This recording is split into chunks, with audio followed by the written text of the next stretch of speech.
Welcome to PCU. In this lesson, I'd like to share with you my thoughts on a very interesting and real long game played by world champion Vladimir Kramnik against Grandmaster Krasenkov. The game started out as a king-pawn opening and followed up as a Guccio piano with bishop c4. Bishop c5, that's the safe way to play instead of knight f6 and avoiding the complications that could arise then after knight g5. And now white played c3, which is preparing d4 as one of the options, of course depending how black responds, and black played knight f6. And this is a crossroad where white actually can play quite ambitiously, immediately d4, and oftentimes actually sacrifice a pawn after pawn takes, check. And now white could block with either the knight on c3, which is sacrificing a pawn on e4. However, white gets interesting counterplay, or play more solidly with bishop to d2, but then typically black doesn't have much trouble equalizing the game after now the very important move playing d5. Going back to the game, we'll see that Kramnik chose a more peaceful way of handling this opening and played d3, protecting the pawn on e4. Black responded with a typical move, a6. The idea of this move typically is to make space for the bishop to retreat to a7 when and if needed.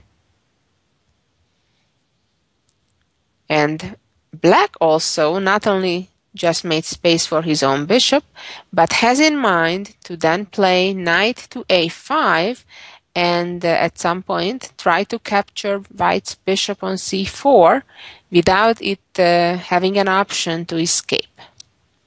And that is why white immediately moved the bishop back to b3, so after knight a5, the bishop will always have a retreat to c2. Although for now, if knight moves, the pawn on e5 would be hanging too.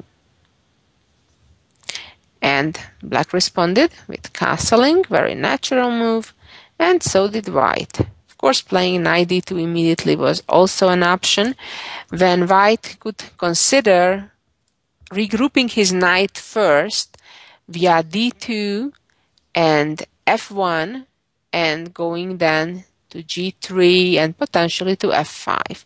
So in some games white have tried that as well.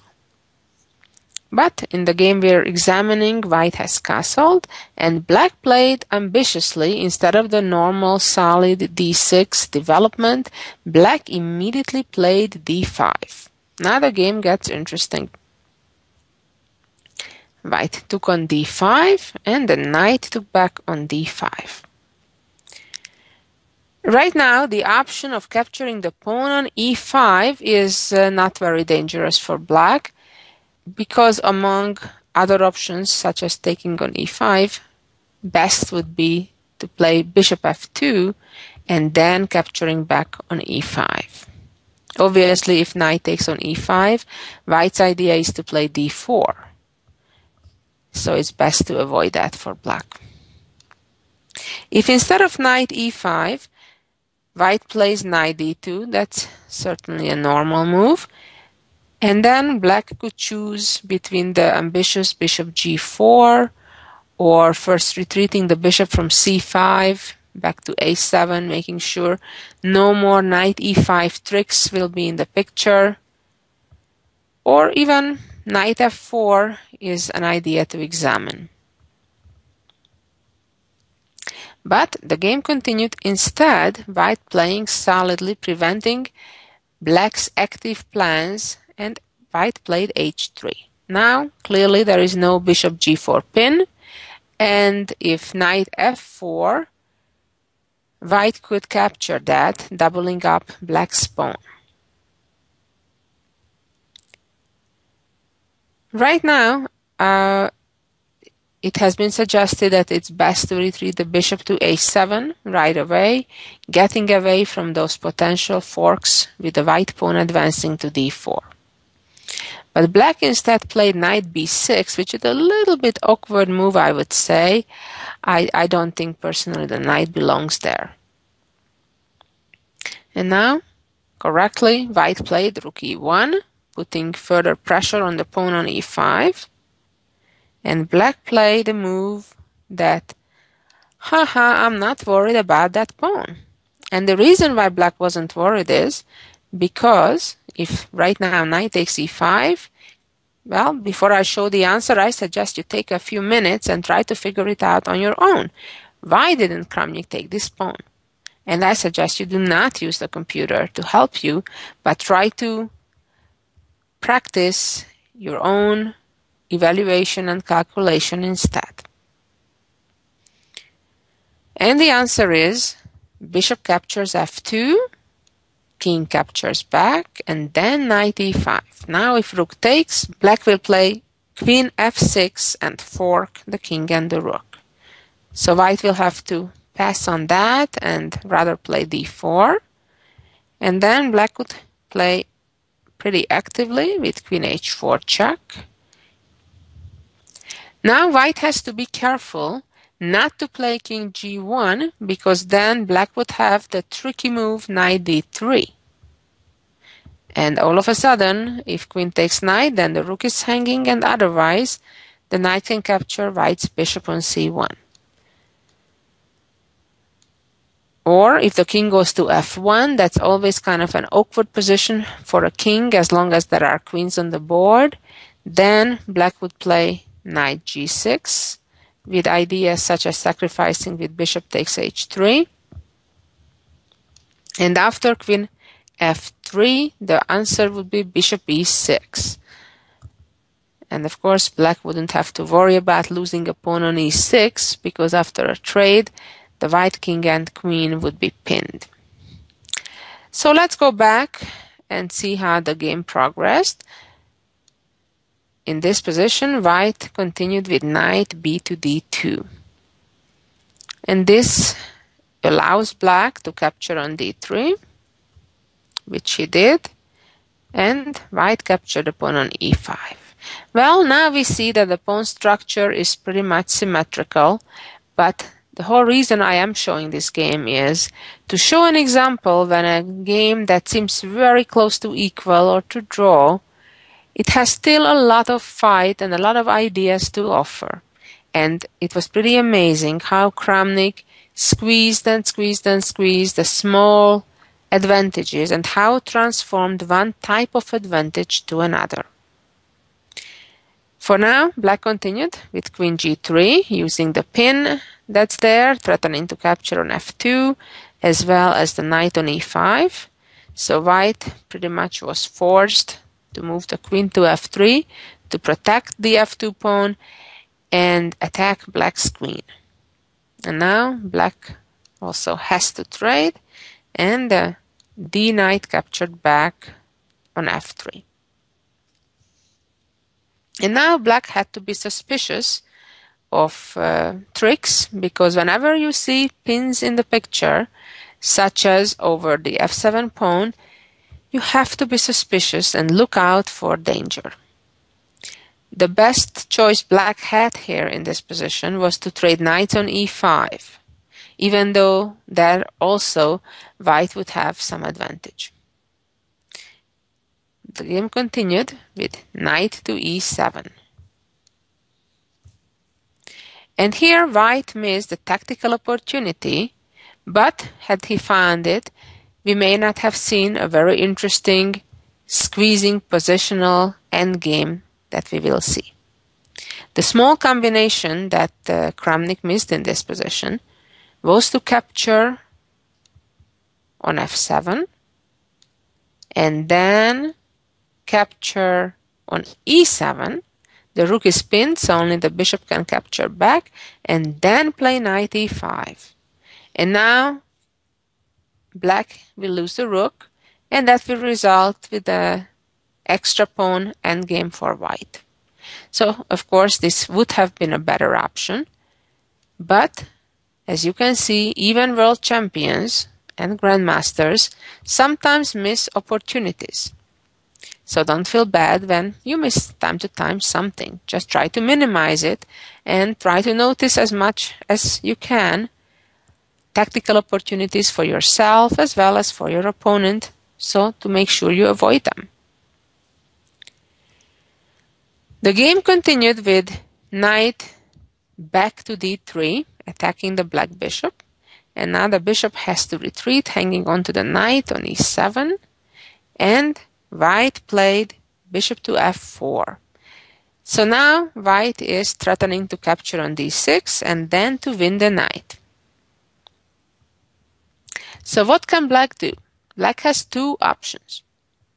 One is to trade bishops and then move with the knight, and we shall see that variation in a moment.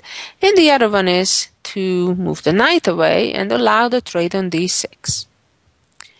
At first, it seems better for black to trade the bishops and then to move the knight. However, we shall see that even in that case, black would have to pay a price, namely that white would keep the control of the e-file, and moreover, the white rook would successfully enter to the 7th rank after these trades. There's nothing black can do to avoid the white rook arriving to e7. And then it will target pawns on c7 and f7, and white would have a clear advantage. Let's go back and see how in the game, after bishop f4, the game continued with knight to g6. Of course, now white is transforming one type of advantage to another. White so far had the advantage of controlling the e-file and the potential of entering on the 7th rank. On the other hand, now white successfully ruins the pawn structure for black, forces a pawn to a half-open file and isolated pawn a target of attack. In the meantime, black has a knight on g6, and therefore the rook cannot enter on e7. Whenever the opponent has a weakness on a half-open file, generally our first idea should be to quickly double up against that pawn with our rooks. And that's exactly what Kramnik did. Played a very smart move, rook e4.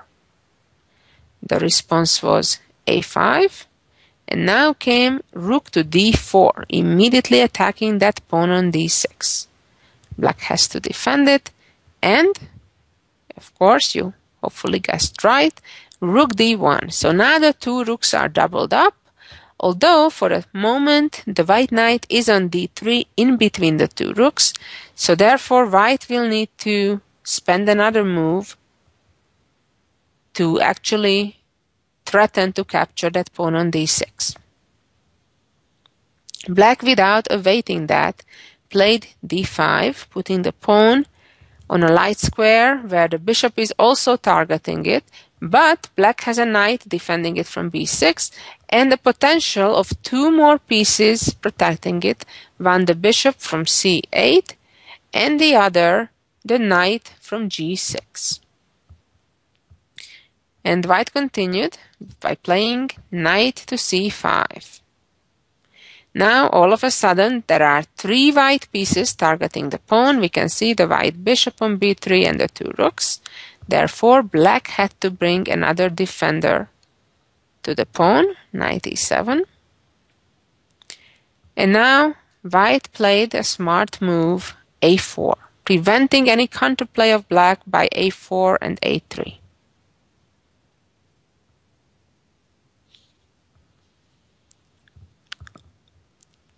Came rook to e8.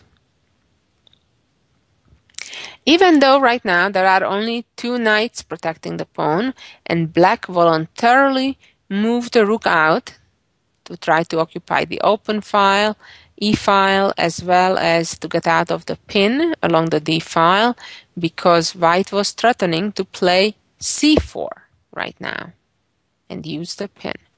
So that's why black moved the rook out But even though white has 3 attackers versus only 2 defenders, because the rooks are so much more valuable pieces than the knight, it still wouldn't be a good deal for white to capture on d5. And now, the next step, how to make progress, how to bring more ammunition to attack that pawn on d5. And Kramnik came up with a very smart idea to get the knight from f3 involved. And namely, he played rook back to d2 with the idea to clear the route for the white knight to the attack of the pawn on d5. Now the idea is for the knight to go to d4, then to b5, not only to threaten to fork with knight c7, but even if one of the rooks move away, that knight from c7 would also target the pawn on d5. So that's the grand plan. Therefore, black had to do something about it and decided to play knight d7, offering the exchange of the knights, which Kramnik accepted. And right now, black is counterattacking the pawn on a4, so if white immediately would capture on d5, black could trade there the knight for the bishop and then grab the pawn on a4. However, black has another problem, namely that now the bishop is on an unprotected square and white is ready to use that pin on the c file by playing c4.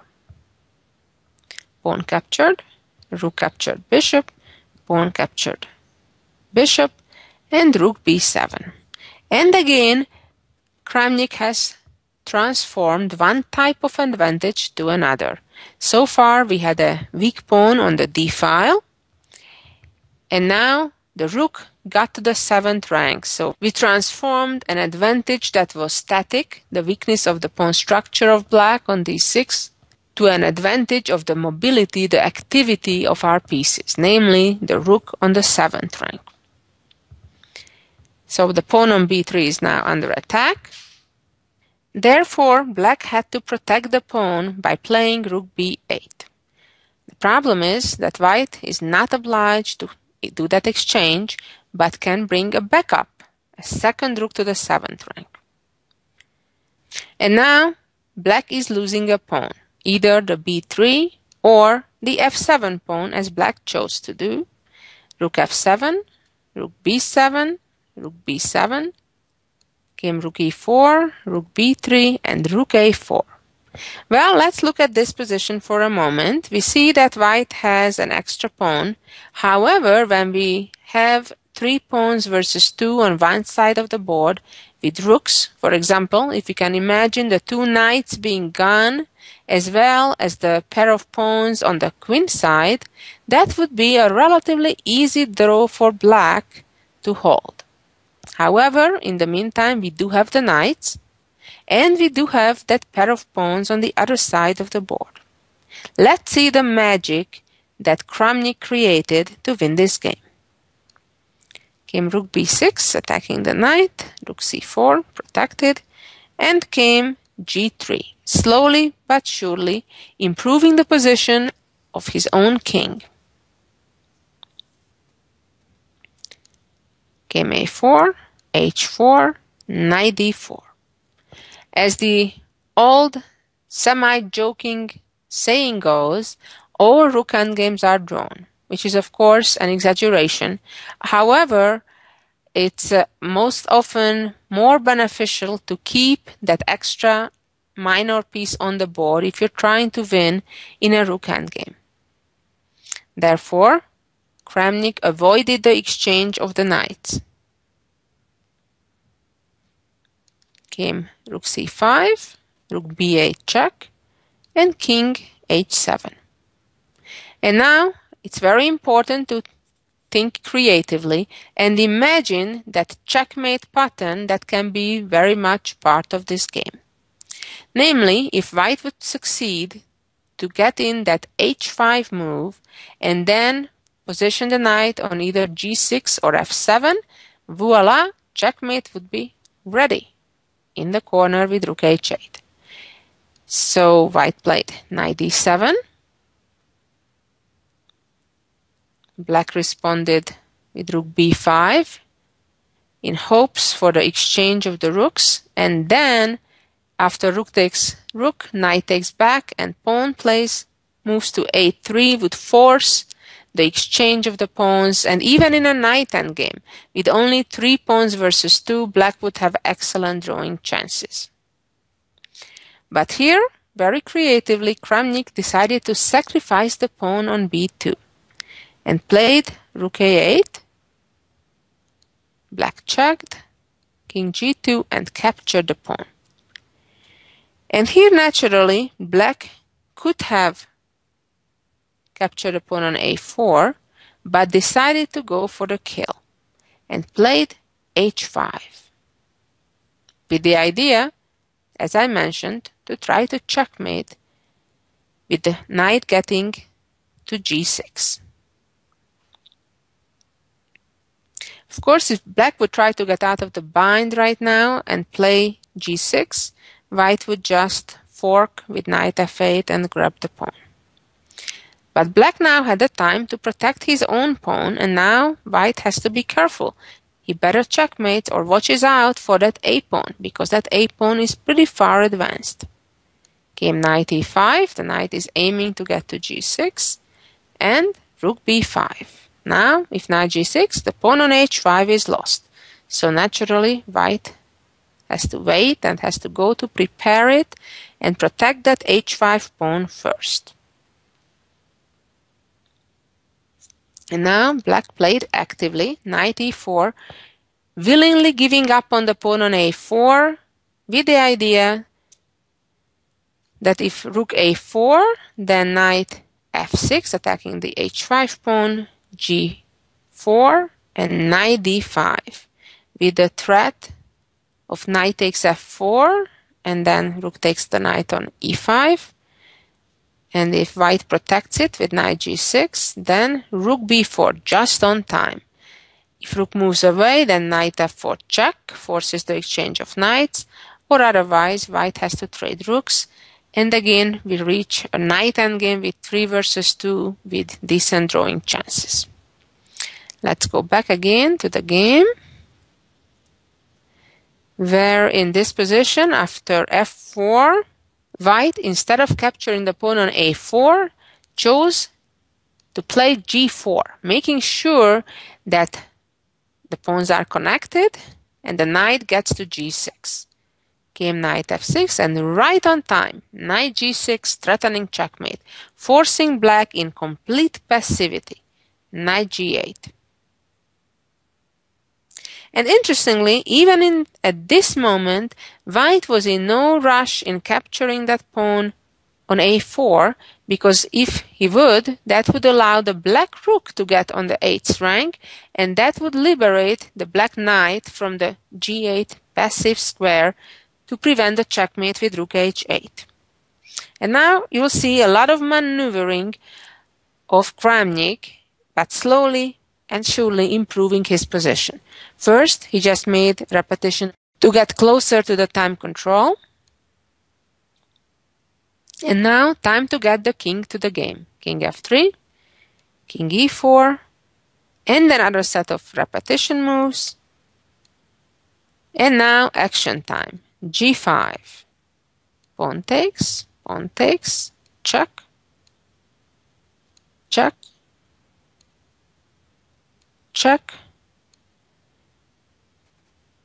check, check, and finally, of course, white is not ready to go for a draw, and knight f4. And now there is a problem. If black wants to hang on to the pawn with rook b3, then white would continue with g6. The king needs to hang on to the knight, and then the knight simply would regroup via e6 and g5 and f7 checkmate, without black being able to do too much about it.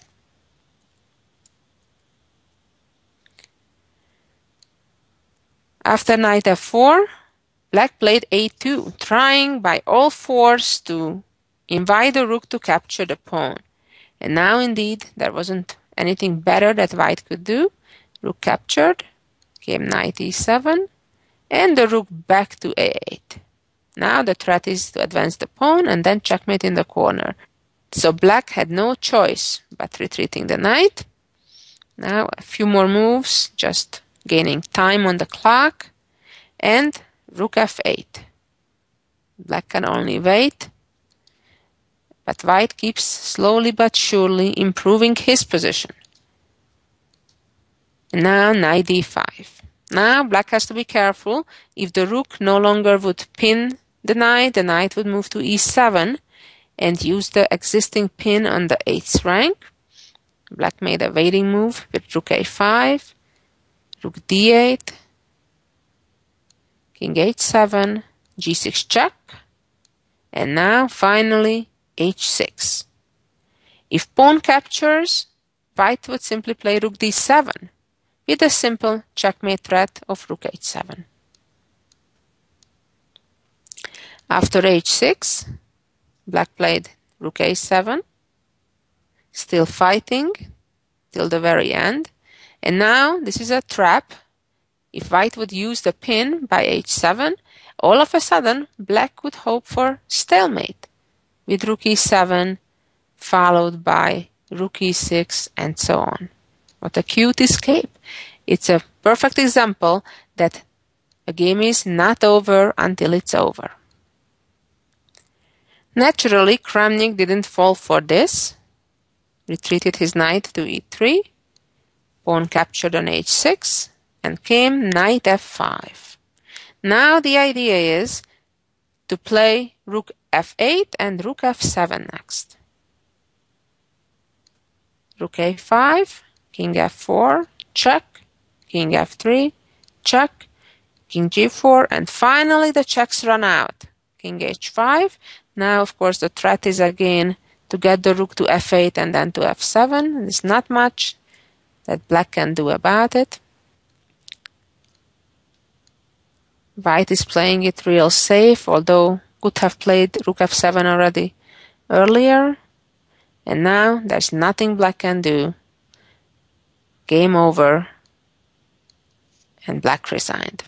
Well, I know it was a real long game, but I just wanted to show you an example when a small advantage, slowly with a lot of patience, can be developed to a full point.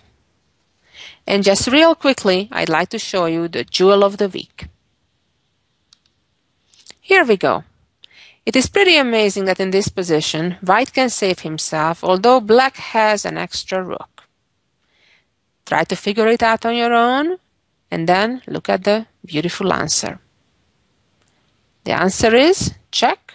If king captures pawn, fork, knight e7, king retreats, and now g7, fork.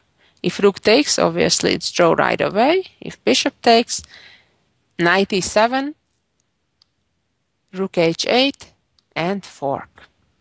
Beautiful endgame. Well, thank you so much for listening, and if you want to improve your endgame, just look at Kramnik games. He is absolutely one of the best ever endgame players in chess history. Bye-bye, until next week.